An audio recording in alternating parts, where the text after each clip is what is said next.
तो आज शुरू करते हैं सामाजिक आंदोलन के बारे में, जिसमें मैं आपको बता दूं कि हम किसमें क्या पढ़ेंगे। सामाजिक परिवर्तन एवं सामाजिक आंदोलन और सामाजिक आंदोलनों की प्रकृति, जिसमें परिभाषा, उदाहरण, प्रारूप और प्रकार के बारे में जानेंगे। उसके बाद सामाजिक आंदोलनों का उद्भव किस प्रकार हुआ, सापेक्षिक वंचन पढ़ेंगे, संरचनात्मक तनाव पढ़ेंगे, पुनर्जीवीकरण, उद्भव को समझने का महत्व।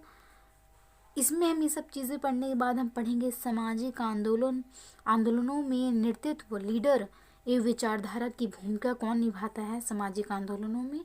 तो नेतृत्व, लीडरशिप कह सकते हैं, नेतृत्व और विचारधारा बहुत मायने रखता है किसी भी सामाजिक आंदोलन में। उसके बाद पढ़ेंगे सामाजिक आंदोलन का जीवन चक्र। उसके बाद ये चैप्टर हमारा कंप्लीट हो जाएगा। तो शुरू करते हैं। इस खंड की पूर्ववर्ती मतलब हमने पहले इकाई में हमने भारत में नरजातीय संबंधों तथा नरजातीय संघर्ष का अध्ययन किया है। इस इकाई में जन समुदाय की सामूहिक क्रिया के कुछ अन्य पक्षों की चर्चा की जाएगी, जिनसे सामाजिक परिवर्तन होता है। ये क्रियाएं सामाजिक आंदोलन कहलाती हैं। हमने इस इकाई में सर्वप्रथम सामाजिक परिवर्तन सामाजिक आंदोलन के मध्य संबंध बताया है। तद उपरांत ये परिभाषित किया है कि सामाजिक आंदोलन क्या है। इसके साथ साथ कुछ सामाजिक आंदोलनों के उदाहरण दिए हैं।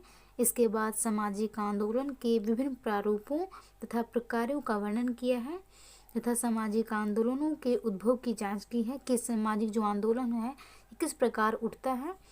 इसके अंतर्गत सामाजिक आंदोलन से जुड़े 3 कारकों पर अपना ध्यान केंद्रित किया है। ये 3 कारक सापेक्षिक वंचन, संरचनात्मक तनाव और पुनर्जीवीकरण है। आंदोलनों के उद्भव की चर्चा का महत्व भी बताते हुए अगले भाग में सामाजिक आंदोलनों में विचारधारा एवं नेतृत्व की भूमिका का विवरण दिया है। तो पूरा जो चीज़ें मैंने अभी आपको बताई वो सारा चीज़ में बता दिया गया है कि क्या क्या हम इसमें क्या क्या समझेंगे, क्या क्या पढ़ेंगे। तो शुरू करते हैं सामाजिक परिवर्तन एवं सामाजिक आंदोलन से।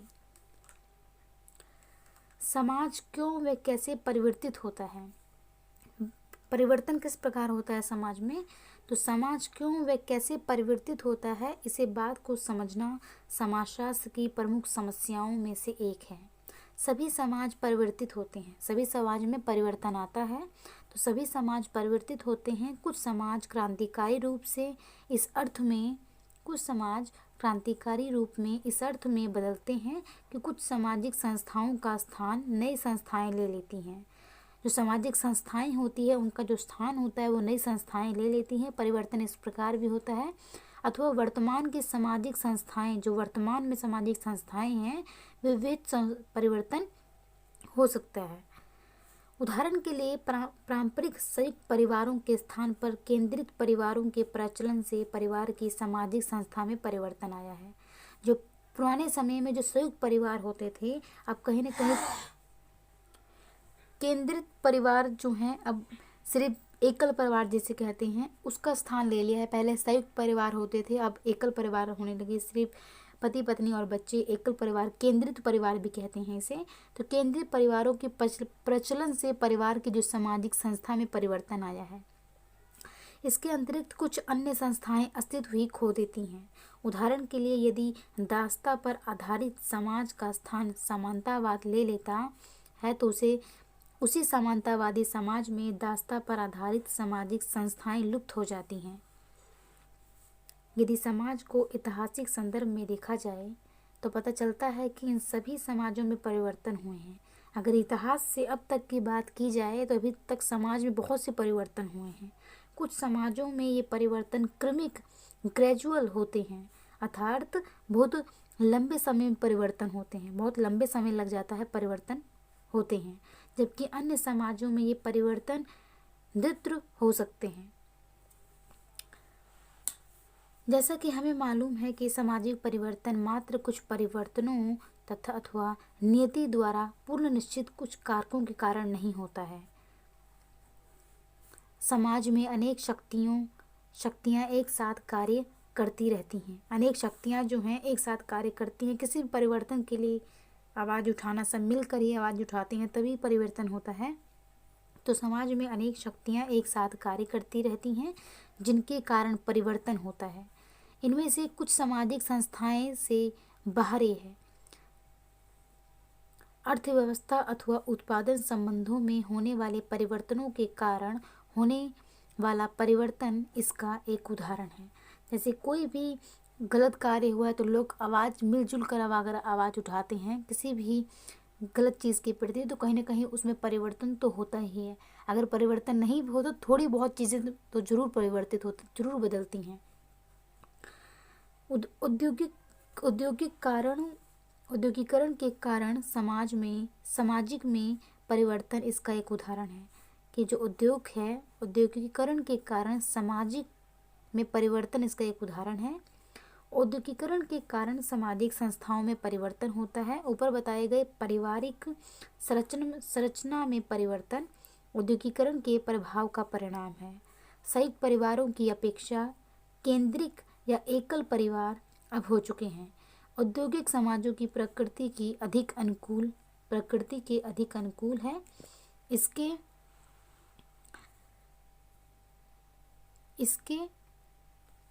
साथ साथ समाज में परिवर्तन उत्पन्न करने वाले अभिकरण होते हैं। सामाजिक आंदोलन परिवर्तन लाने वाली इन आंतरिक शक्तियों में से एक शक्ति है जो परिवर्तन लाती है। आंतरिक शक्तियों में से एक शक्ति है। यद्यपि कभी कभी वह सामाजिक आंदोलन परिवर्तन को रोक भी सकते हैं। जो सामाजिक आंदोलन होते हैं, कोई भी परिवर्तन होने वाला है तो उसको रोक भी सकते हैं अथवा उनका प्रतिरोध भी कर सकते हैं। अगले भाग में हमने सामाजिक आंदोलन के परिवर्तन प्रेरक व परिवर्तन रोधी कारकों का अध्ययन किया है। तो इसमें हमने यही सारी चीज़ें जानी कि परिवर्तन किस प्रकार होते हैं। एक समय से पहले समय था, परंपरागत की बात की जाए तो पहले कुछ और होता था, अब धीरे धीरे कुछ वर्तमान में कुछ और होता है। उदाहरण के लिए जैसे पहले संयुक्त परिवार होते थे, अब एकल परिवार ज़्यादा मात्रा में आपको देखने को मिलेंगी। तो ये सारे कहीं ना कहीं परिवर्तन हो रहे हैं और होते रहेंगे।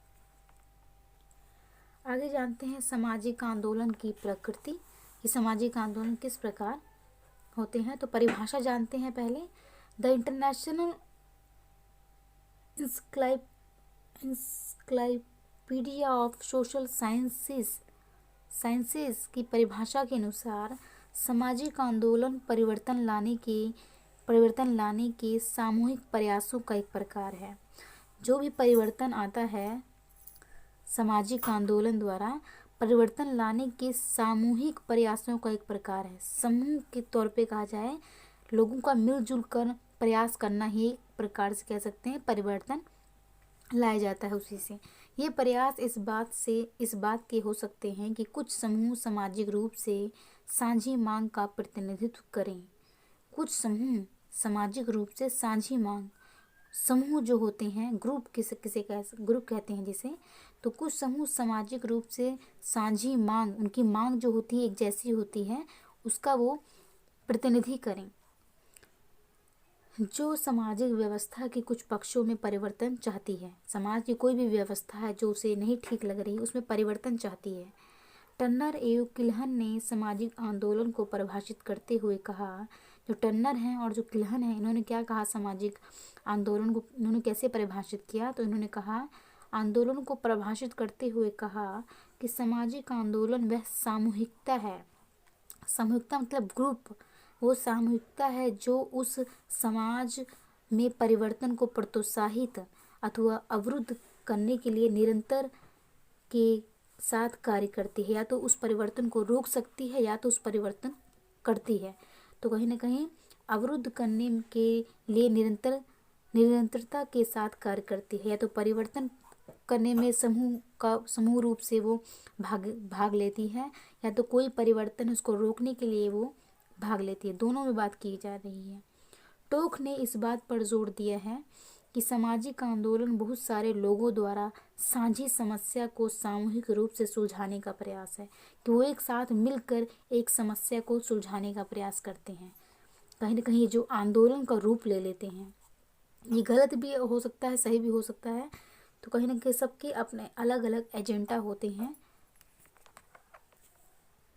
अन्य सभी बातों के अतिरिक्त ये परिभाषाएं सामाजिक आंदोलन की दो प्रमुख विशेषताओं दो प्रमुख विशेषताओं पर प्रकाश डालती है। सर्वप्रथम, सामाजिक आंदोलन में व्यक्तियों के लघु समूह, छोटे समूह, सामाजिक आंदोलन में व्यक्तियों के लघु समूह की क्रियाएं ना होकर सामूहिक क्रियाएं होती हैं। छोटे ग्रुप नहीं होते, एक बड़ा कह सकते हैं सामूहिक क्रियाएं होती हैं। दूसरा, जिस समाज में सामूहिक प्रयास हो रहा है, जिस समाज में यह प्रयास उस समाज में परिवर्तन को प्रोत्साहित अथवा अवरुद्ध करने के लिए किया जाता है, या तो परिवर्तन लाना चाहती है या जो परिवर्तन है उसको रोकना चाहती है। अंततः सामाजिक व्यवस्था के समस्त या कुछ पक्षों को बदलने, प्रारंभ करने, विस्थापित करने अथवा पुनर्स्थापित करने के लिए सामूहिक प्रयास किया जाता है। या तो कुछ पक्षों को बदलने के लिए किया जाता है कि ये सही नहीं है हमारे लिए, इसको बदल दीजिए, या तो शुरुआत की जाती है, या तो विस्थापित कर दिया जाता है, अथवा या पुनर्स्थापित किया जाए, इस व्यवस्था को पुनर्स्थापित किया जाए। तो कहीं ना कहीं ये जो सामूहिक प्रयास है इसको ही आंदोलन का रूप दे दिया जाता है और लोगों का इस सामूहिक प्रयास होता है। सामाजिक आंदोलन भीड़ जैसे अन्य प्रकार के सामूहिक व्यवहार से कैसे भिन्न है, इस बात को समझने के लिए आइए अब हम इन दो विशेषताओं का अधिक विस्तार से अध्ययन करें। सामाजिक आंदोलन जनता की सामूहिक क्रियाओं का परिणाम है। तो जो जनता है वो समूह रूप से, ग्रुप में अगर अपनी बात को रखे तो सामाजिक आंदोलन जनता की सामूहिक क्रियाओं का परिणाम है। लेकिन हर प्रकार की सामूहिक क्रिया को सामाजिक आंदोलन नहीं माना जा सकता। कि कोई भी चल के बैठ गया जाके आंदोलन में, तो ऐसा जरूरी नहीं कि हर सामाजिक को हम आंदोलन का रूप दे दें। तो सामूहिक क्रिया को सामाजिक आंदोलन नहीं माना जा सकता हर प्रकार की अगर बात की जाए, चाहे वह मौजूदा सामाजिक मूल्यों को बदलने की दिशा में हो। उदाहरण के लिए, इसमें उदाहरण से आपको और अच्छे समझ में आ जाएगा। तो उदाहरणतः कई जगहों पर जब कोई कार या ट्रक किसी पदयात्री को टक्कर मार कर घायल कर देती है, कोई इंसान जा रहा है और उसको किसी कार ने या ट्रक ने टक्कर मार दी और उसे घायल कर दी, उसको चोट लग गई, तो तुरंत ही भीड़ इकट्ठी होकर ड्राइवर को पीटने लगती है। भीड़ इस बात से उत्तेजित हो जाती है कि ड्राइवर द्वारा पदयात्री को चोट लगी है या उसकी जान गई है। ये भीड़ इससे गुस्सा हो जाती है। इस तरह वह सामूहिक क्रियाओं का एक प्रकार माना जा सकता है, जिससे अंधाधुंध गाड़ी चलाने को रोका जा सके और मानव जीवन को बचाया जा सके। कहीं ना कहीं सामूहिक प्रयास होता है कि ऐसा न किया जाए। लेकिन क्या इसे एक सामाजिक आंदोलन कहा जा सकता है? नहीं, क्योंकि यह केवल अवागशील अभिव्यक्ति है। अंततः सामाजिक आंदोलन की अन्य विशेषता ये है कि यह निरंतर होना चाहिए, ना कि यकायक या अकस्मात। निरंतर होना चाहिए सामाजिक आंदोलन। इस प्रकार सामाजिक आंदोलन किसी भीड़ से इस अर्थ में भिन्न होता है, कोई भी भीड़ इकट्ठी हो गई उससे अलग होता है सामाजिक आंदोलन। तो किसी भीड़ से इस अर्थ में अलग होता है कि इसमें एक अकस्मात समूहबंद होने की प्रक्रिया ना होकर एक दीर्घकालिक सामूहिकता होती है। मतलब लंबे समय से चलने वाली सामूहिकता, जो लंबे समय से अपनी मांग को रखे आंदोलन के जरिए, तो दीर्घकालिक सामूहिकता होती है। सामाजिक आंदोलन के फलस्वरूप भीड़ इकट्ठी हो सकती है। महिलाओं के सामाजिक आंदोलन के भाग के रूप में महिला संगठन विशेष द्वारा निकाला जाने वाला मोर्चा भीड़ आकर्षित कर सकता है। तो जो महिलाएं द्वारा भीड़ या महिलाओं द्वारा जो संगठन किया जाता है, तो उसमें जो अट्रैक्शन कह सकते हैं, वो कहीं ना कहीं महिलाओं द्वारा भीड़ में किया जा सकता है। अट्रैक्शन जिसे कह सकते हैं, आकर्षित कर सकता है। इसी के साथ साथ ये भी ध्यान रखने योग्य बात है कि समाज में अन्य आंदोलनों से सामाजिक आंदोलन भिन्न होते हैं। जो अन्य समाज की बात की जाए तो सामाजिक आंदोलन किस प्रकार भिन्न होते हैं अलग अलग से, तो वो भी जानेंगे कि सामाजिक आंदोलन मेनली क्या होता है। तो उदाहरण के लिए समाज में विद्यमान सहकारी आंदोलन अथवा श्रमिक संघ आंदोलन से हम भली भांति परिचित हैं। सहकारी मतलब हुआ सरकारी समझ लीजिए, श्रमिक मजदूर आंदोलन से हम भली भांति परिचित हैं। इन दोनों आंदोलनों में उपरोक्त चर्चित विशेषताएं पाई जाती हैं। उदाहरण के लिए ये वर्तमान सामाजिक संबंधों को बदलने का प्रयास करते हैं। ये जो आंदोलन होते हैं, ये जो वर्तमान की बात की जाए, प्रेजेंट की बात की जाए, तो वर्तमान जो सामाजिक संबंधों को बदलने का प्रयास करते हैं तथा परिवर्तन को प्रोत्साहित करने का प्रयास करते हैं कि परिवर्तन होना चाहिए। ये आंदोलन निरंतर व स्थायी भी हैं क्योंकि ये काफ़ी समय से चले आ रहे हैं। यद्यपि इनमें से एक विशेषता है जो इन्हीं सामाजिक आंदोलनों से भिन्न करती है कि ये आंदोलन संस्थाकृत आंदोलन है। संस्थाकृत मतलब संस्था के रूप में ये आंदोलन है। ये संस्थाकृत आंदोलन क्या है तो इसका भी हम जानते हैं। इससे हमारा तात्पर्य ये है, इससे हमारा जानने की बात की जाए तो क्या है, इससे हमारा तात्पर्य ये है कि श्रमिक संघ जो मजदूरों का एक संघ है, श्रमिक संघ, सहकारी संघ अथवा इसी की तरह अन्य संगठन निर्धारित नियमों के अंतर्गत कार्य करते हैं। नियमों के अंतर्गत कार्य करते हैं। इसके अंतर्गत नियुक्तियों के साथ साथ पदयुक्ति, निष्कासन व दंड के लिए कार्य पद्धतियाँ हैं। किसी व्यक्ति की नियुक्ति करनी है किसी पोस्ट पर, या उसके पद की, या उसको निष्कासन कर दिया जाए, या दंड के लिए कई कार्य पद्धतियाँ हैं। इन संगठनों की सदस्यता सभी के लिए खुली नहीं होती है। वस्तुतः ये भी संभव है कि सदस्यता उन लोगों के लिए भी खुली ना हो जिनसे आंदोलन में भागीदारी की अपेक्षा है। आइए इसे स्पष्ट करें। किसी भी श्रमिक संघ से अपेक्षा की जाती है, या उनसे ये समझा जाता है, अपेक्षा की जाती है उनसे कि वह श्रमिकों के अधिकारों की बढ़ोतरी व सुरक्षा के लिए लड़े। श्रमिकों के अधिकारों की बढ़ोतरी व सुरक्षा के लिए लड़ें। किसके? श्रमिकों के लिए।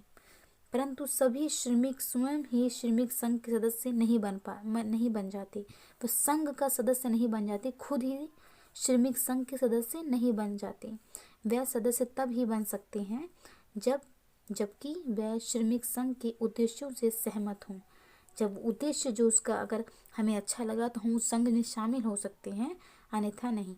तो श्रमिक संघों के उद्देश्यों से सहमत हों, वह इसके सदस्य के रूप में औपचारिक रूप से पंजीकृत हों। इसी प्रकार सभी निर्धन किसान जो गरीब किसान हैं, किसी भी सरकारी संगठन के सदस्य स्वयं ही नहीं बन जाते। कोई भी सरकारी संगठन है उसका सदस्य वो खुद नहीं बन जाते, जबकि सहकारी संगठन से ये अपेक्षा की जाती है, जो भी सरकारी संगठन है उनसे ये अपेक्षा की जाती है कि वह निर्धन किसानों की सहायता करें। तभी निर्धन किसान उस संगठन में शामिल होंगे। उस संगठन से हमें क्या चाहिए होता है कि वो निर्धन किसानों की सहायता करें।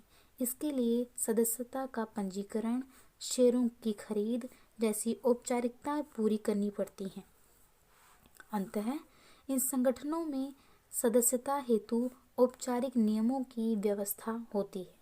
जो औपचारिक नियम होते हैं उनकी व्यवस्था होती है।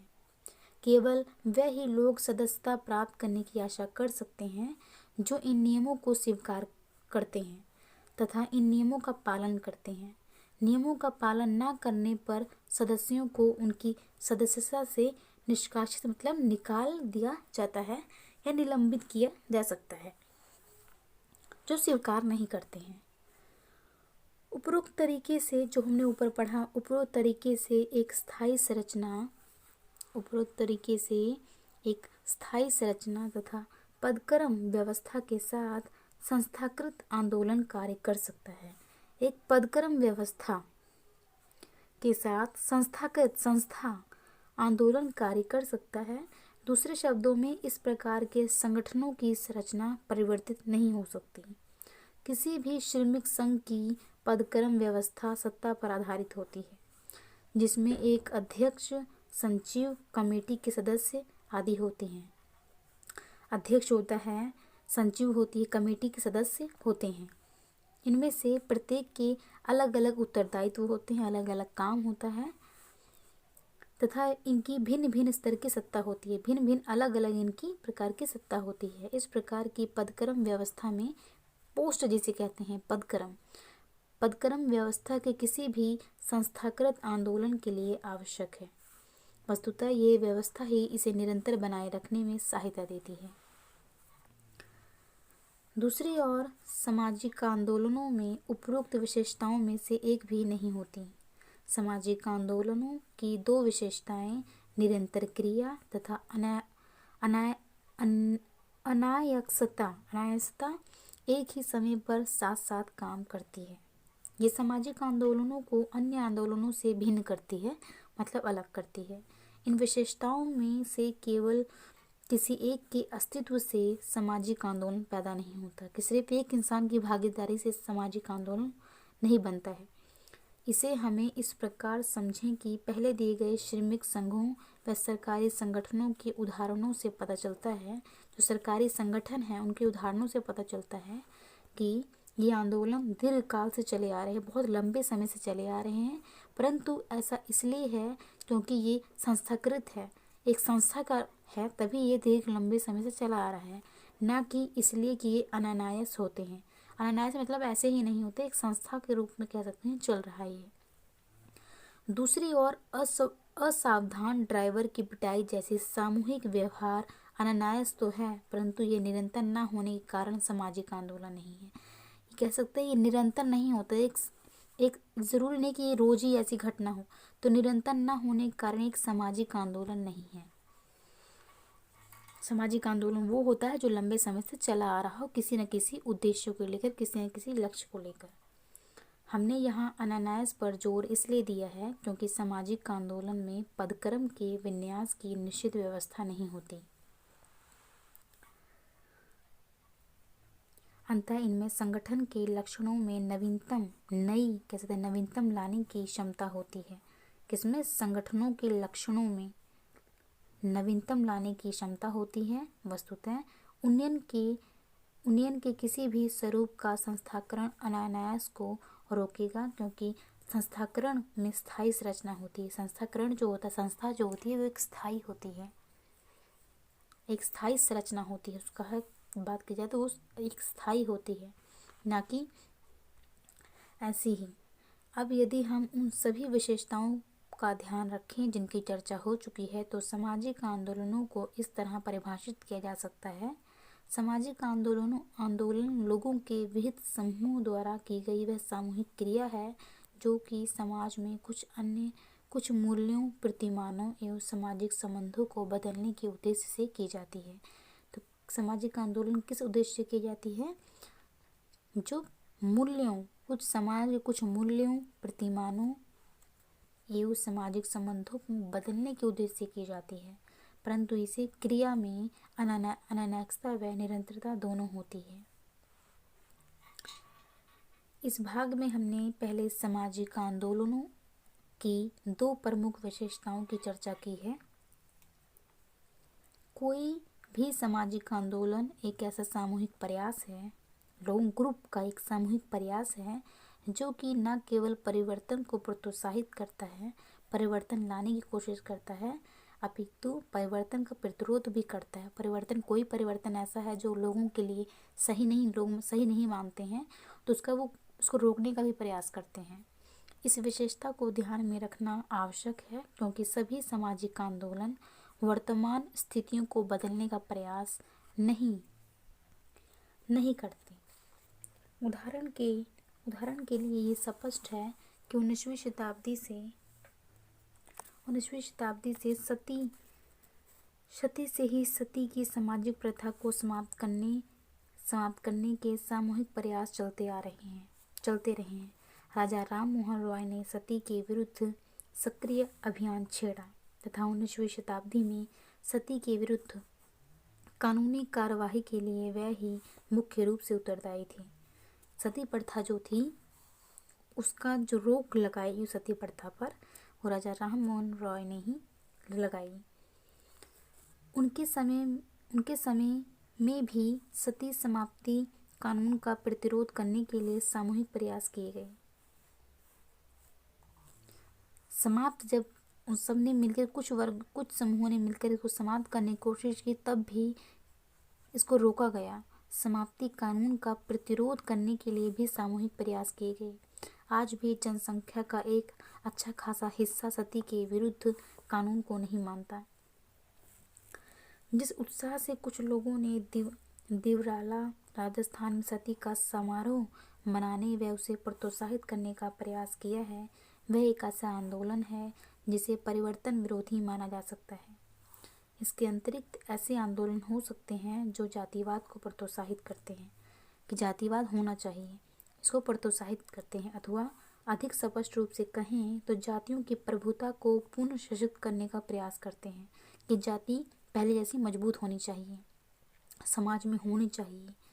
वह सभी आंदोलन परिवर्तन विरोधी आंदोलन है, परिवर्तन विरोधी आंदोलन है जो अन्य जनसमूहों पर किन्हीं विशिष्ट जातियों अथवा धर्म के प्रभुत्व की सीख देते हैं, जो धर्म की प्रभुत्व की सीख देते हैं, अथवा जो सांप्रदायिक अथवा निर्जातीय पूर्वग्रहों को फैलाते हैं।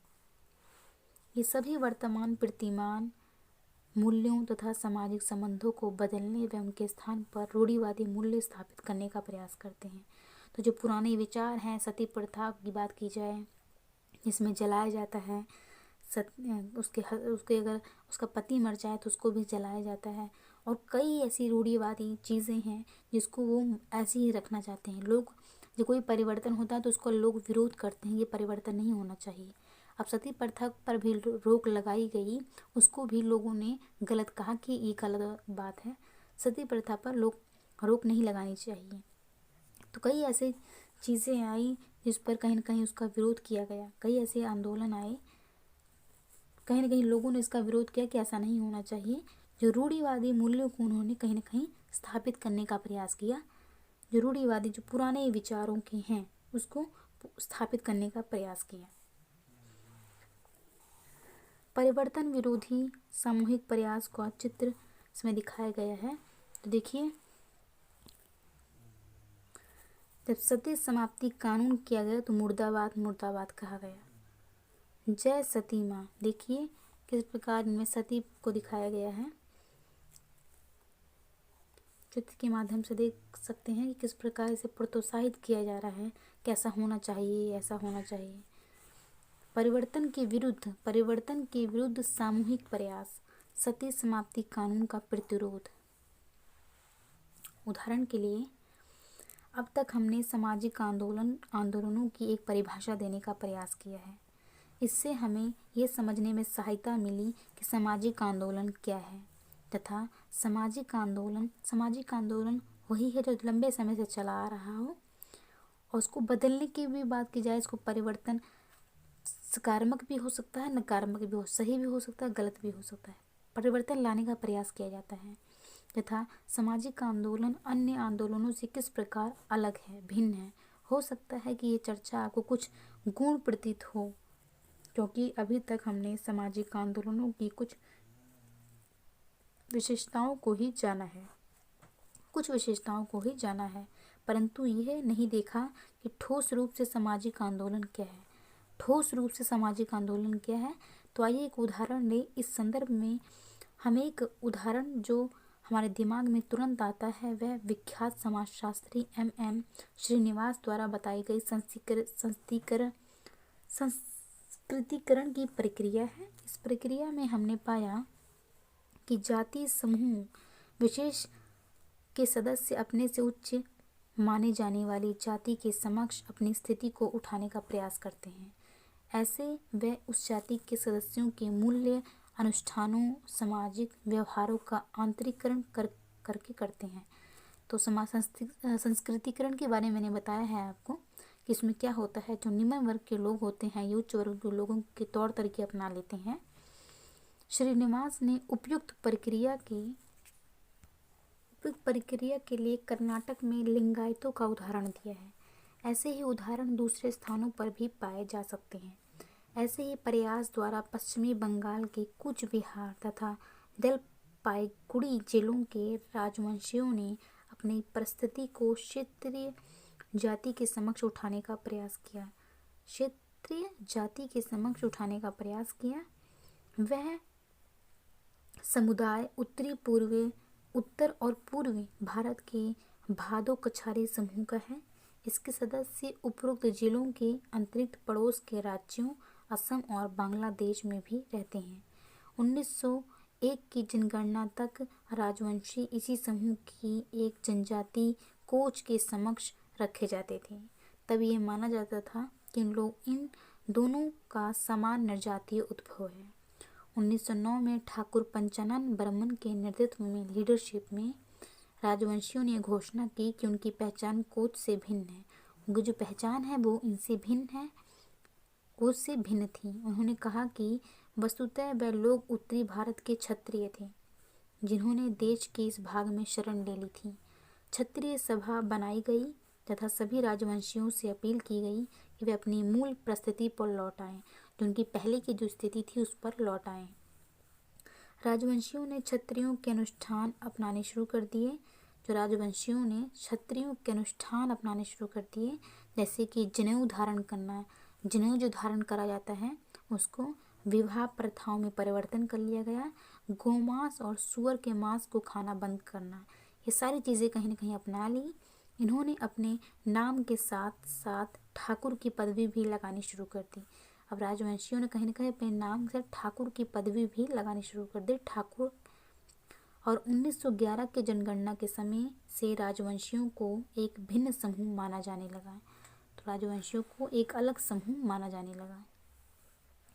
ये आंदोलन एक सामाजिक आंदोलन है क्योंकि इसमें सामाजिक आंदोलन की पूर्व विवेचित विशेषताएं देखने को मिलती हैं। यद्यपि राजवंशियों ने एक संगठन गठित किया तथा इसके माध्यम से अपनी परिस्थिति ऊपर उठाई। एक संगठन बनाया, क्षत्रिय सभा, और उसके बाद इन्होंने अपनी परिस्थिति जो अपना स्टेटस है उसको ऊंचा उठाया। परंतु फिर भी श्रमिक संघ अथवा किसान संगठन जैसे औपचारिक संगठन नहीं था। सदस्यता के बारे में इस सभा में कोई औपचारिक नियम नहीं थे। किसी सामाजिक आंदोलन के लिए आवश्यक नहीं है कि इसके अंतर्गत केवल परिस्थिति को ऊपर उठाने के लिए ही कार्य किया जाए। राजनीतिक और सांस्कृतिक, अगर राजनीति की बात की जाए या सांस्कृतिक की बात की जाए तो राजनीतिक और सांस्कृतिक आयामों वाले आंदोलन भी हो सकते हैं। संस्कृति के आधार पर भी हो सकते हैं, राजनीति के आधार पर भी हो सकते हैं आंदोलन। 1968 में पश्चिमी बंगाल के दार्जिलिंग जिले में प्रारंभ होने वाले नक्सलवादी आंदोलन को सामाजिक आंदोलन माना जाता है। कहाँ पे शुरू हुआ? दार्जिलिंग में, पश्चिम बंगाल के दार्जिलिंग में। इस आंदोलन में किसान तथा कृषक मजदूरों ने उन लोगों के विरुद्ध हिंसात्मक संघर्ष किया, एकदम कह सकते हैं हिंसात्मक संघर्ष किया जिन्हें वे अपना शोषक मानते थे, जो उन पर अत्याचार करते थे। तो जिन्हें वे अपना शोषक मानते थे उसके विरुद्ध उन्होंने हिंसात्मक संघर्ष किया। ये आंदोलन देश के अन्य भागों में भी फैल गया तथा इसे सरकार द्वारा गैर कानूनी घोषित कर दिया गया। अब सरकार ने इसे आंदोलन को गैर कानूनी घोषित कर दिया। वस्तुतः इस उद्घोषणा ने नक्सलवादी आंदोलन की औपचारिक संस्थात्मक संरचना के विकास को रोका। विभिन्न क्षेत्रों में क्रियाशील विभिन्न समूह गुप्त रूप से कार्य कर सकते थे। विभिन्न क्षेत्रों में कार्यशील विभिन्न समूह गुप्त रूप से ही कार्य कर सकते थे। तथापि 1978 में सरकार ने नक्सलवादियों पर लगी रोक हटा ली। सरकार ने जो लगी रोक थी उसको हटा ली, बशर्ते वह अपनी मांगों को मनवाने के लिए शांतिपूर्ण माध्यम प्रयोग करें तथा हिंसा छोड़ दें। इसके परिणाम स्वरूप अनेक नक्सलवादी समूहों ने अपने आप को राजनीतिक दल घोषित कर दिया तथा औपचारिक संस्थात्मक संरचनाएं विकसित की। सामाजिक आंदोलन के रूप में इस आंदोलन का अस्तित्व समाप्त हो गया। सांस्कृतिक क्षेत्रों में भी सामाजिक आंदोलन होते हैं। तो सांस्कृतिक की बात की जाए तो सांस्कृतिक क्षेत्रों में भी सामाजिक आंदोलन होते हैं। इस प्रकार के आंदोलन साहित्य तथा नाटकों में भी देखे जा सकते हैं। साहित्य में भी देखने को मिलेगा और नाटक में भी देखने को मिलेगा सांस्कृतिक क्षेत्रों में सामाजिक आंदोलन। 1960 के दशक के उत्तरार्ध में फिल्मों में नव सिनेमा अथवा समांतर सिनेमा आंदोलन प्रारंभ होना इसका एक उदाहरण है। युवा फिल्म निर्माताओं ने ऐसी फिल्म बनाना प्रारंभ किया जो युवा फिल्म निर्माताओं ने ऐसी फिल्म बनाना शुरू किया जो कि यथार्थवादी थी तथा आम व्यक्ति के रोज़मर्रा के जीवन से संबंधित थी। जो आम व्यक्ति का जैसे था उसी प्रकार उन्होंने फिल्में बनानी शुरू की। ये व्यापारिक क्षेत्र में प्रचलित रोमांटिक फिल्मों से बिल्कुल अलग थी। व्यापारिक क्षेत्रों में अक्सर रोमांटिक फिल्में ही बनती हैं, व्यापार जैसे कह सकते हैं, अपना व्यापार आगे बढ़ाने के लिए। तो रोमांटिक फिल्मों की बिल्कुल अलग थी क्योंकि ये व्यक्ति पर आधारित थी, व्यक्ति के रोज़मर्रा के जीवन से संबंधित थी। इस आंदोलन का उद्भव किसी महासंघ अथवा संघ जैसे औपचारिक संगठन से नहीं हुआ। ये ऐसी फिल्म निर्माताओं द्वारा प्रारंभ किया गया जो इस बात में विश्वास रखते थे कि अच्छे साहित्य पर आधारित यथार्थवादी फिल्मों को लोगों को दिखाया जाना चाहिए। तो ये ऐसी फिल्मों थी जो अच्छे उस पर बेस होने चाहिए और लोगों को ये दिखाया जाना चाहिए। इसी प्रकार सामाजिक आंदोलन के उदाहरण के रूप में श्री नारायण धर्म परिपालन आंदोलन को लिया जा सकता है, जिसमें सामाजिक, राजनीतिक, शैक्षणिक एवं धार्मिक आयाम हैं। 19वीं शताब्दी में केरल में ये आंदोलन पिछड़े वर्गों के आंदोलन के रूप में उभरा। उच्च स्वर्ण हिंदू जाति जो ऊंची थी, उच्च स्वर्ण हिंदू जाति तथा अछूत जातियों जैसे केरल में तावणकोर के ताड़ी मतलब शराब के बनाने वाले इड़वा, नायर नेबूतरी उच्च जाति के थे। अछूत जातियां केरल में ताड़ी बनाने वाली थी जिसे इड़वा कहा जाता था कि मध्य संघर्ष इसका एक प्रमुख केंद्र बिंदु था। इड़वाओं को अनेक अनुष्ठानिक तथा नागरिक असमर्थताओं को झेलना पड़ता था। अनुष्ठानिक उसमें भाग नहीं ले सकते थे। जो इड़वाओं जो लोग थे, इन लोगों को उच्च जातियों से सुरक्षित दूरी बनाकर रखनी पड़ती थी, एक डिस्टेंस बनाकर रखना पड़ता था ऊंची जातियों से। ये लोग उन सड़कों, तालाबों, कुओं अथवा मंदिरों का प्रयोग नहीं कर सकते थे जिनका ऊंची लोग प्रयोग करते थे। इनको पारंपरिक उच्च जाति वाले हिंदू विद्यालयों में प्रवेश नहीं दिया जाता था तथा इन्हें प्रशासकीय नौकरी नहीं मिलती थी। जिसमें बात की जाए जो प्रशासकीय नौकरियां होती थी, सरकारी नौकरियां कह सकते हैं, उसमें इन्हें नहीं मिलती थी नौकरी। श्री नारायण गुरुस्वामी के नेतृत्व में इड़वाओं ने सामाजिक उद्धार का एक कार्यक्रम बनाया। किसके नेतृत्व में? श्री नारायण गुरुस्वामी के नेतृत्व में इड़वाओं ने सामाजिक उद्धार का एक कार्यक्रम बनाया। इन्होंने सार्वजनिक विद्यालयों में प्रवेश, सरकारी नौकरियों में नियुक्ति, मंदिरों में प्रवेश तथा राजनीतिक प्रतिनिधित्व के अधिकार जैसे मुद्दे को उठाया कि हमें सारी चीज़ें मिलनी चाहिए। इन लोगों ने सामाजिक गतिशीलता, शक्ति के पारंपरिक वितरण में परिवर्तन के लिए संघर्ष किया और अपने आप को एक विविध नरजातीय समूह के रूप में संगठित किया जो कि राजनीतिक रूप से सक्रिय हो सका। तो ऐसा करते हैं, आज के लिए इतना ही रखते हैं। नेक्स्ट हम प्रारूप से शुरू करेंगे, जैसे यहाँ शुरू करेंगे। तो आज के लिए इतना ही रखते हैं। अगर मेरा पढ़ाने का बस एक ही मकसद है कि आपको समझ में आना चाहिए। अगर आप नहीं आ रहा तो एक दो बार आप एक साथ, अगर नहीं आता है दोबारा वीडियो जरूर देखिएगा ताकि आपको अच्छे समझ में आ जाए। कभी कभी ऐसी हर इंसान की बात होती है कि एक साथ कोई भी चीज़ जल्दी समझ में नहीं आती, थोड़ा समय लगता है। तो अगर आपको भी अगर ऐसा लग रहा है, वैसे मेरा पूरा प्रयास था, इसमें कुछ भी मुश्किल नहीं था, लेकिन अगर आपको लगता है कि नहीं थोड़ी बहुत कमी रह गई है तो आप दोबारा वीडियो देख सकते हैं। तो आज के लिए इतना ही रखती हूँ। Thank you so much.